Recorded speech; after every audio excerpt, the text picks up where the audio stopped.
Hello बच्चों, good morning. आज की तारीख है 20 मार्च 2025। आज के करंट अफेयर क्वेश्चन में आप सभी का स्वागत है। बच्चों, कुमार गौरव सर जिस प्रकार से आप सभी को करंट अफेयर पढ़ाते हैं, सेम उसी तरह से हम भी पढ़ाते हैं। बस मैं इतना क्या करता हूं कि वीडियो को जल्दी जल्दी बोलता हूं, थोड़ा बहुत इधर उधर हो जाता है। जबकि कुमार गौरव सर कोई भी गलती नहीं करते हैं, क्योंकि वो आराम से बोलते हैं और पूरी क्लास को लगभग 1 से 1.5 घंटे में समाप्त कर देते हैं। और मैं वही 1 से 1.5 घंटे की क्लास को 20 मिनट में ही समाप्त करने की पूरी कोशिश करता हूं। तो जिसके लिए हमें जल्दी जल्दी बोलने से मतलब थोड़ी बहुत प्रॉब्लम हो जाती है। लेकिन अगर वीडियो में कोई प्रॉब्लम हुआ करे तो हमको ज़रूर बता दिया करें, ठीक है। तो बात करते हैं कि 24 मार्च के करंट अफेयर क्वेश्चन में सबसे पहले हम पढ़ेंगे 10 करंट अफेयर क्वेश्चन पूरी व्याख्या के साथ पढ़ेंगे। और हर प्रश्न के नीचे आज जो है कुमार गौरव सर जी ने जीके जीएस प्रश्नों को पढ़ाया है, तो हम भी जीके जीएस प्रश्न आप सभी को कंप्लीट रिवीजन कराएंगे। और इसके बाद जो है लास्ट में 22 मार्च के 10 करंट अफेयर क्वेश्चन का रिवीजन देखेंगे सिर्फ 2 मिनट में, ठीक है। तो लगभग जो है 40 से 50 क्वेश्चन हो जाएगा। और इतनी क्लास को देखने के लिए आप सभी हमारे साथ 20 मिनट तक बने रहेंगे। अगर वीडियो में कोई प्रॉब्लम हो तो एक बार फिर हम कह रहे हैं हमको ज़रूर बताया करें, ठीक है। तो अगर वीडियो अच्छी लगती है तो प्लीज़ लाइक शेयर कमेंट जरूर किया करें। पहला प्रश्न देखते हैं, हाल ही में विश्व जल दिवस 2025 कब मनाया गया है। तो विश्व जल दिवस 2025 मनाया गया है 22 मार्च को। कब मनाया गया है? तो 22 मार्च को मनाया गया है। ऑप्शन सी हमारा सही हो जाएगा। अब बात करते हैं विश्व जल दिवस 2025 कब मनाया गया है। तो 22 मार्च को मनाया गया है। इस बार अगर पूछे कि विश्व जल दिवस की थीम क्या रखी गई है, तो ग्लेशियर संरक्षण इसकी थीम रखी गई है। और पहली बार विश्व जल दिवस मनाने की घोषणा कब करी गई थी? तो 1993 में किया गया था।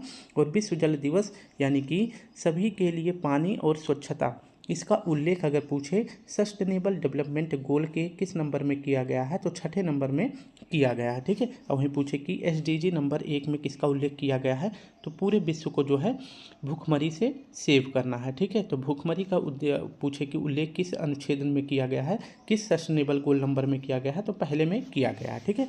वहीं पूछे कि कुल SDG नंबर कितने हैं, तो कुल 17 SDG नंबर है, जिसकी शुरुआत करी गई थी 2015 से लेकर 2030 तक। यानी कि जो 17 गोल है, इनको अगले 15 वर्षों में जो है पूरे विश्व को कंप्लीट करना है, ठीक है। तो ये आपको इतना याद रखना है।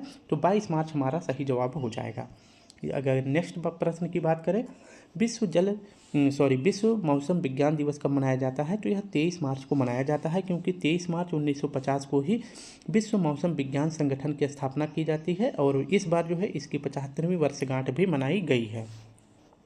नेक्स्ट अगर प्रश्न की बात करते हैं, 21 मार्च 2025 को पहली बार जो है विश्व ग्लेशियर दिवस मनाया गया है। तो ये भी इंपॉर्टेंट क्वेश्चन हो जाता है, इसलिए इसे भी आपको याद रखना है। नेक्स्ट हमारा प्रश्न है, 22 मार्च को ही इस बार जो है अर्थ आवर डे सेलिब्रेट किया गया है, यानी कि पूरे विश्व के द्वारा जो है अब की बार 2025 में अगर पूछे कि अर्थ आवर डे कब मनाया गया है, तो 22 मार्च को ही मनाया गया है। ये कभी भी मनाया जा सकता है पूरे एक साल के अंदर में, तो इस बार मनाया गया है 22 मार्च को। और इसका उद्देश्य क्या है, तो ऊर्जा संरक्षण करना इसका उद्देश्य है। यानी कि पूरे विश्व में 1 घंटे के लिए लाइट को ऑफ कर दिया जाता है, जहाँ पर महत्वपूर्ण लाइट नहीं होती है। जैसे मान लीजिए कि किसी कमरे में है, अगर वहाँ पर नहीं रहना है तो लाइट ऑफ कर दिया जाता है, ठीक है। और वहीं 22 मार्च को एक और दिवस याद रखना है हमारे बिहारी भाई के लिए। तो बिहार दिवस अगर पूछे कब मनाया जाता है, तो 22 मार्च को मनाया जाता है। हाल ही में अपने राज्य के लिए पहली बार हिंदी लेखक विनोद कुमार शुक्ल को ज्ञानपीठ पुरस्कार के लिए चुना गया है। इनका संबंध किस राज्य से है? तो ये हैं छत्तीसगढ़ के, ठीक है। तो छत्तीसगढ़ के किसी भी लेखक को पहली बार ज्ञानपीठ पुरस्कार प्रदान किया गया है हिंदी भाषा में। तो ज्ञानपीठ पुरस्कार की बात कर लेते हैं। यह भारत का सर्वोच्च साहित्य सम्मान है। इसकी शुरुआत कब करी जाती है? तो इसकी स्थापना करी जाती है 1961 में। पहली बार कब दिया गया था? तो 1965 में प्रदान किया गया था। किसे दिया गया था? तो जी शंकर कुरुप जी को प्रदान किया गया था। किस भाषा के लिए? तो मलयालम भाषा के लिए प्रदान किया गया था। वहीं पूछे कि इसकी इनामी राशि कितनी होती है? तो 11 लाख रुपये और प्लस वाग्देवी की प्रतिमा साथ साथ दी जाती है। 98वें क्रम का अगर पूछे ज्ञानपीठ पुरस्कार किसे प्रदान किया गया है, तो गुरु राम भद्राचार्य जी को और गुलजार साहब को दिया गया है। और इस बार अगर पूछे कि हिंदी भाषा के लिए 2025 में 59वां ज्ञानपीठ पुरस्कार विनोद कुमार शुक्ल जी को दिया गया है, हिंदी भाषा के लिए दिया गया है। और ये छत्तीसगढ़ के पहले लेखक हैं जिन्हें हिंदी भाषा में ज्ञानपीठ पुरस्कार प्रदान किया गया है। तो ये कहाँ के हैं? छत्तीसगढ़ के हैं। इनके कुछ महत्वपूर्ण जो है उपन्यास को हम देख लेते हैं। जैसे उनका पहला उपन्यास है लगभग जय हिंद, इनका पहला उपन्यास है। दूसरा है दीवार में एक खिड़की, और तीसरा है नौकर की कमीज, ठीक है। और इनको जो है चयन करने के लिए जिस समिति का अध्यक्ष बनाया गया था, उनका नाम है प्रतिभा रे।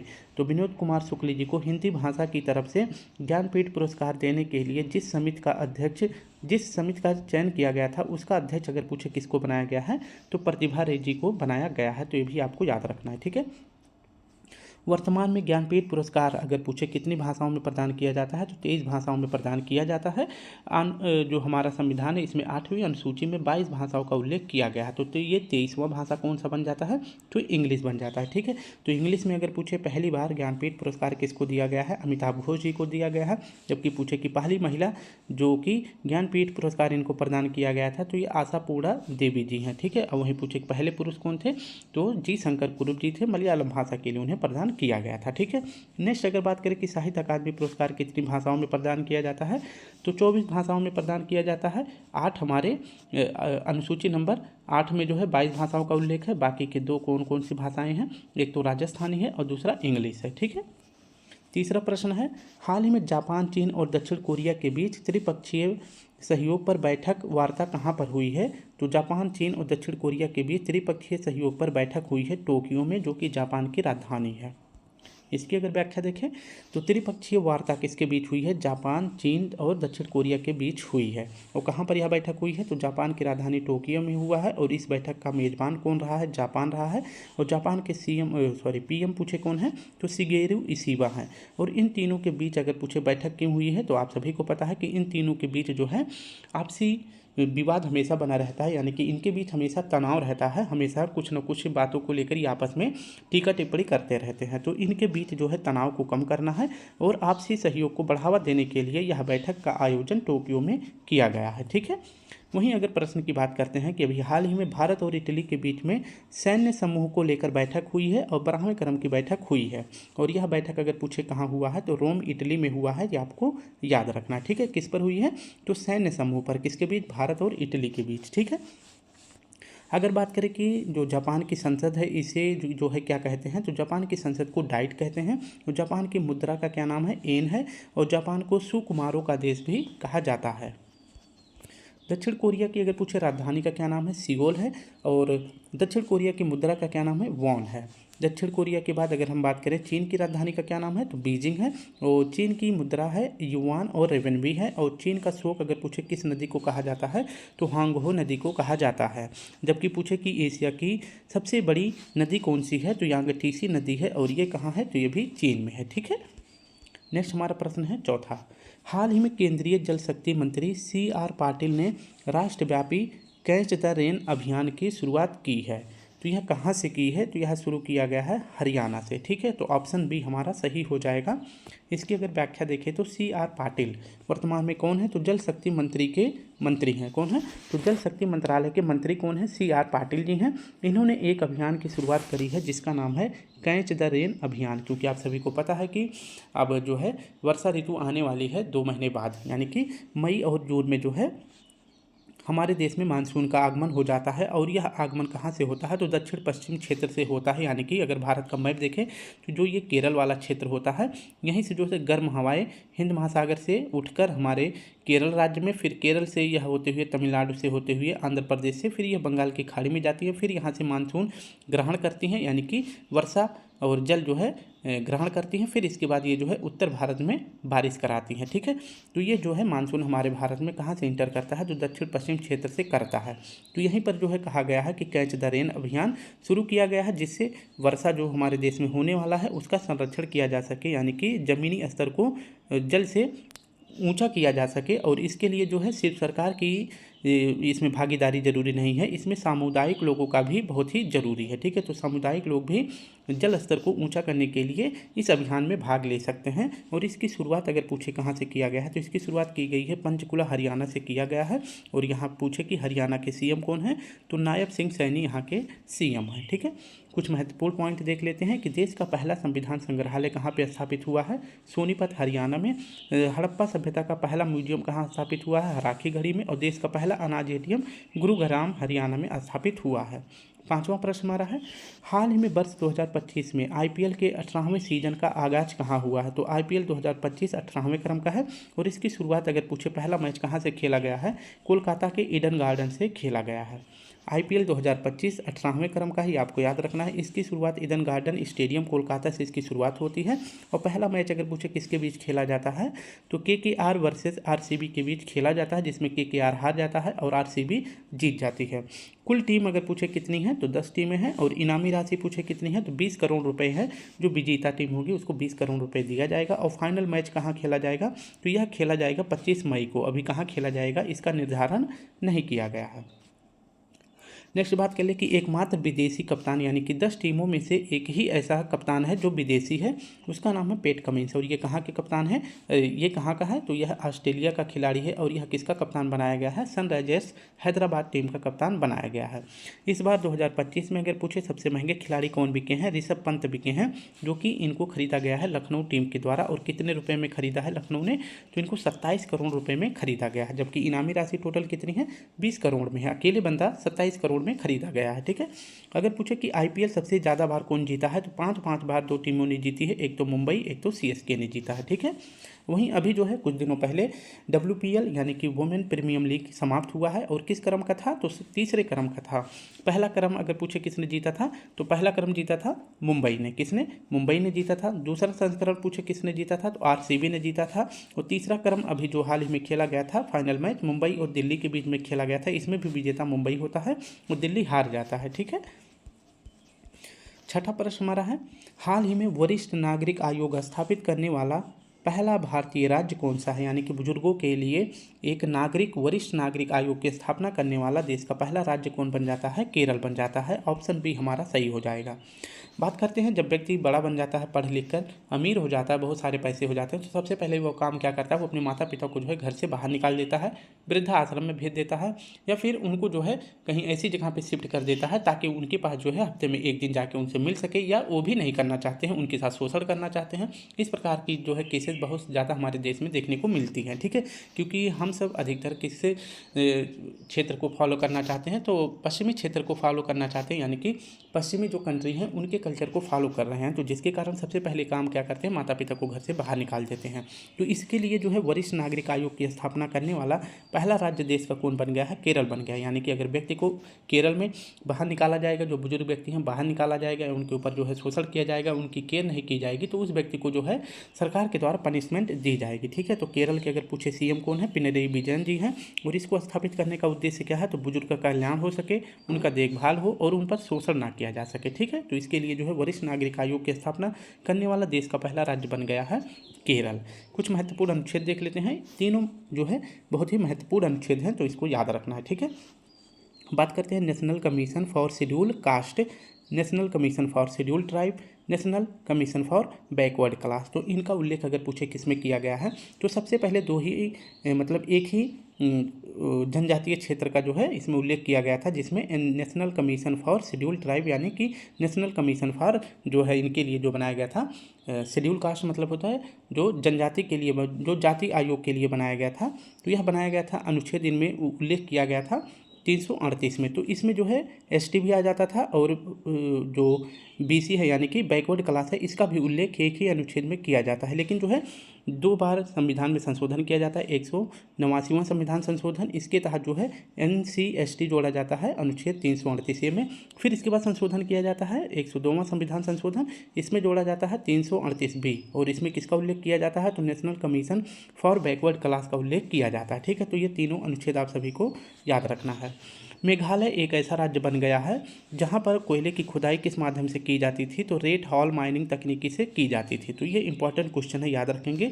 और अभी हाल ही में यहाँ पर कोर्ट के माध्यम से जो है रेट हॉल माइनिंग की जो है जो तकनीकी के माध्यम से खुदाई करी जाती थी, कोयले निकाला जाता था, इसको बंद कर दिया गया है। ठीक है, किस कारण से, क्योंकि इसमें जो है बहुत ही ज़्यादा खतरा होता है, यानी कि व्यक्ति जो है एक होल के माध्यम से अंदर जाता है, धीरे धीरे कोयले को खोदता है और इसके बाद पीछे धकेलता जाता है जैसे चूहे करते हैं। ठीक है, और कभी कभी क्या होता है कि व्यक्ति बहुत आगे निकल जाता है और पीछे का जो है कोयला जो है वो दब जाता है, मतलब कि धंस जाता है, जिससे व्यक्ति जो है उसी अंदर में उसकी मौत हो जाती है। तो इसको जो है कोर्ट के द्वारा बंद कर दिया गया है। और यहाँ मेघालय में देश का पहला राज्य ऐसा बन जाता है जहाँ पे वैज्ञानिक कोयला ब्लॉक की स्थापना करी जाती है। और मेघालय के किस स्थान पर किया जाता है, तो सरिंगखम स्थान पर किया जाता है। ठीक है, तो याद रखना है कि देश का पहला वैज्ञानिक कोयला ब्लॉक की स्थापना किस राज्य में करी गई है, तो यह मेघालय में किया गया है। 7वां प्रश्न हमारा है, हाल ही में सांकेतिक भाषा में कार्यवाही प्रसारित करने वाली देश की पहली विधानसभा कौन है। तो सांकेतिक भाषा का मतलब क्या होता है कि जो व्यक्ति देख नहीं सकते हैं उनको जो है अपने हाथों के इशारे से जो है जो व्यक्ति सुन नहीं सकते हैं उनको जो है हाथों के इशारे से उनको हर एक भाषा समझाया जाता है। तो इसी प्रकार से जो है पहली बार देश के किसी विधानसभा में जो है सांकेतिक भाषा का प्रयोग किया जा रहा है। वह कौन सा विधानसभा है, तो पंजाब विधानसभा है। ऑप्शन डी हमारा सही हो जाएगा। इसकी अगर चर्चा देखें तो पंजाब विधानसभा, इसमें जो है पहली बार सांकेतिक भाषा का पर जो है कार्रवाई की गई है, जिससे जो सुनने में अक्षम व्यक्ति हैं उनको समझाया जा सके। ठीक है, तो यह शुरू किया गया पंजाब विधानसभा के द्वारा। वहीं पूछे कि पंजाब विधानसभा के अध्यक्ष कौन है, तो कुलतार सिंह जी हैं।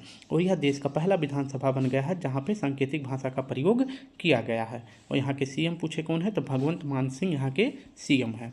नेक्स्ट अगर बात करें कि सांकेतिक भाषा के लिए विश्व सांकेतिक भाषा दिवस मनाया जाता है, और यह कब मनाया जाता है, तो 23 सितंबर को मनाया जाता है। जबकि जो व्यक्ति देख नहीं सकते हैं उनके लिए जो है ब्रेल लिपि दिवस मनाई जाती है। और यह कब मनाया जाता है, तो यह 4 जनवरी को मनाया जाता है।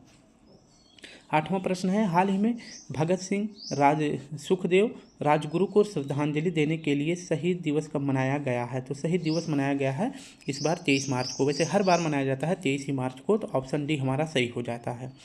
बात करते हैं कि घटना है 1928 की।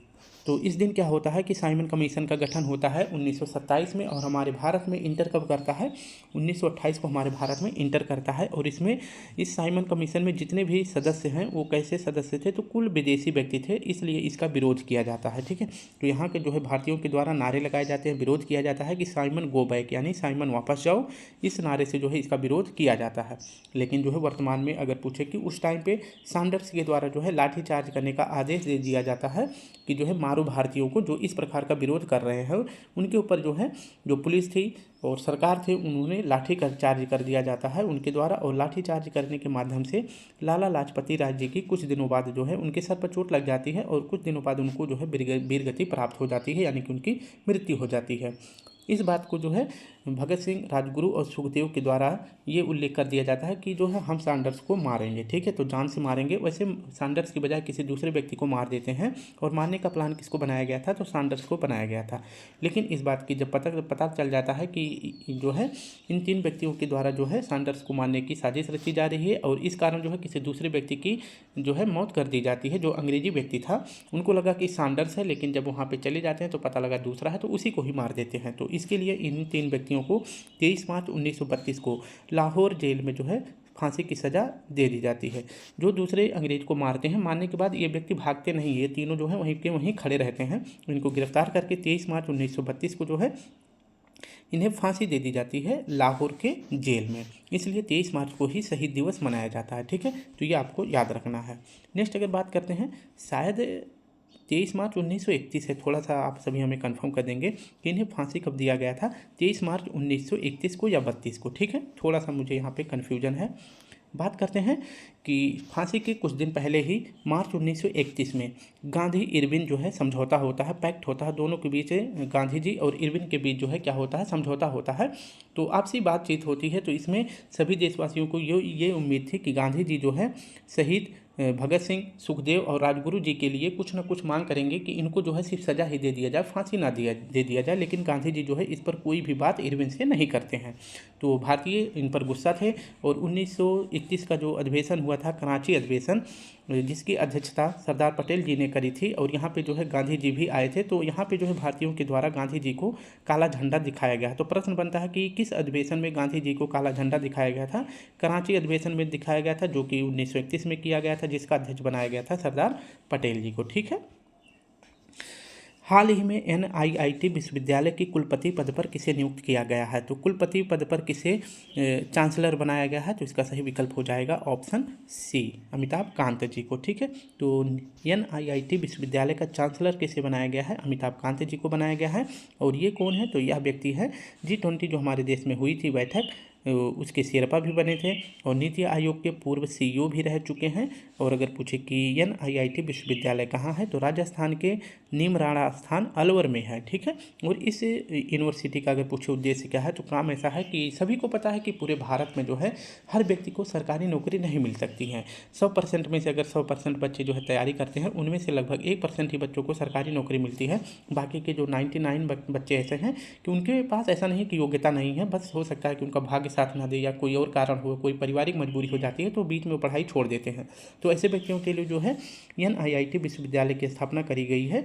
और ऐसे व्यक्तियों को जो है क्या किया जाएगा, उद्योग आधारित ज्ञान दिया जाएगा, स्किल उनके अंदर डेवलपमेंट किया जाएगा, ताकि वो भी रोजगार से अपने पैसे या फिर अपने समाज, अपने घर परिवार का खर्चा उठा सके। ठीक है, तो इसके लिए जो है NIIT विश्वविद्यालय की स्थापना करी गई है, जिसके चांसलर बनाए गए हैं अमिताभ कांत जी।